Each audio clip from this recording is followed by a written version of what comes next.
When was the last time someone was executed in the UK? The answer might surprise you. It was 1964, and the men were Peter Allen and Gwyn Evans. Their executions mark the end of a very long and often brutal chapter in British history. For centuries, capital punishment, what was grimly known as the Bloody Code, was a major part of the justice system.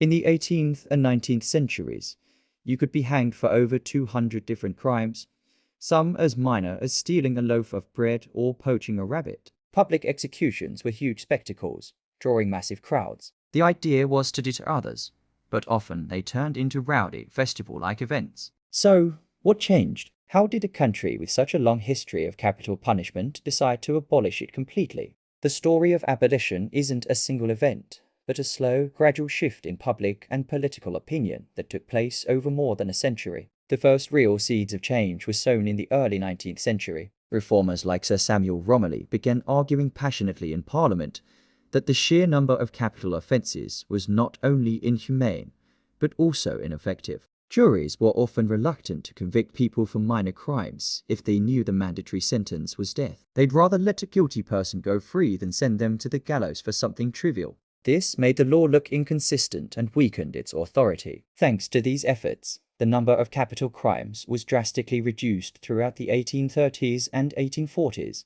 By 1861, only 4 offences remained punishable by death: murder, treason, piracy with violence, and arson in royal dockyards. A few years later, in 1868, public executions were banned, moving the process behind the closed doors of prisons. This was a significant step. It removed the public spectacle and began to change the perception of capital punishment from a community event to a solemn, state-sanctioned act. However, the death penalty for murder remained firmly in place for another 100 years. The 20th century saw the debate intensify, fueled by several high-profile cases that caused widespread public unease and raised serious questions about the possibility of wrongful executions. One of the most pivotal cases was that of Timothy Evans in 1950. Evans was a van driver who was hanged for the murder of his wife and baby daughter. A few years later, it was discovered that his downstairs neighbor, John Christie, was a serial killer who had murdered multiple women in the same building,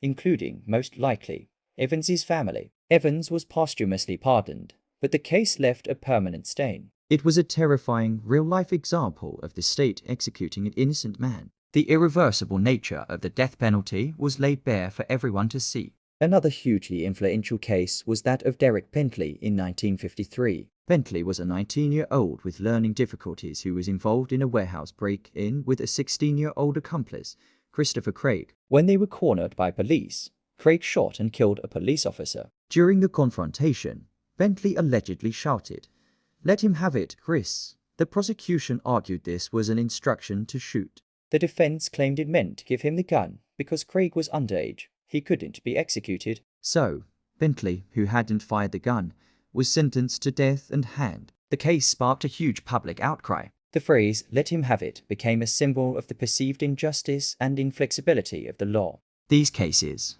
along with the case of Ruth Ellis in 1955, the last woman to be hanged in the UK, dramatically shifted public opinion. Ellis had shot and killed her abusive lover in a crime of passion. While she was technically guilty, her case highlighted the lack of nuance in the law, which didn't distinguish between cold-blooded murder and a crime committed under extreme emotional distress. There was no defense of diminished responsibility at the time. The public sympathy for Ellis and the growing unease about the finality and potential for error in capital punishment created a powerful momentum for change. The political will was finally catching up with the public mood. The Homicide Act of 1957 was an attempt at a compromise. It limited the death penalty to specific types of murder, known as capital murder. This included murder in the course of theft, murder by shooting or explosion, or the murder of a police officer. But this created its own absurdities. For example, you could be hanged for poisoning someone slowly over weeks, but not for poisoning them quickly. The law was seen as a messy and illogical lottery. The final push came from a backbench MP named Sidney Silverman, who dedicated his political career to abolition. He repeatedly introduced private members' bills to suspend the death penalty. Finally, in 1965, his Murder Abolition of Death Penalty Act was passed. It suspended the death penalty for murder in Great Britain for a 5-year trial period. Northern Ireland followed suit in 1973. This suspension was put to a vote in Parliament in 1969 and made permanent, 4 years ahead of schedule. At the time, public opinion was still somewhat divided, but politicians decided it was the right moral and ethical step to take. So, in 1969, the death penalty for murder was formally abolished. But what about those other crimes, like treason? Technically,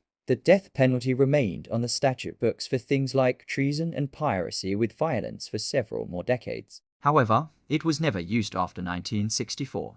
The final nail in the coffin came in 1998, when, under the Human Rights Act, the UK completely abolished the death penalty for all crimes in both peacetime and wartime. This brought the UK in line with the European Convention on Human Rights, which prohibits capital punishment. Today, the idea of bringing back the death penalty is a fringe political view in the UK. The debate that raged for over 150 years has largely concluded. The journey from the bloody code to complete abolition shows a profound change in societal values, moving away from retribution and towards a justice system focused on rehabilitation and the absolute belief that the state should not have the power to take a human life, especially when the system can and does make mistakes. It's a complex piece of British history that reflects a long, hard-fought battle for what many came to see as a more humane and just society. Thanks for watching, and if you found this interesting, please like this video and subscribe for more deep dives into history.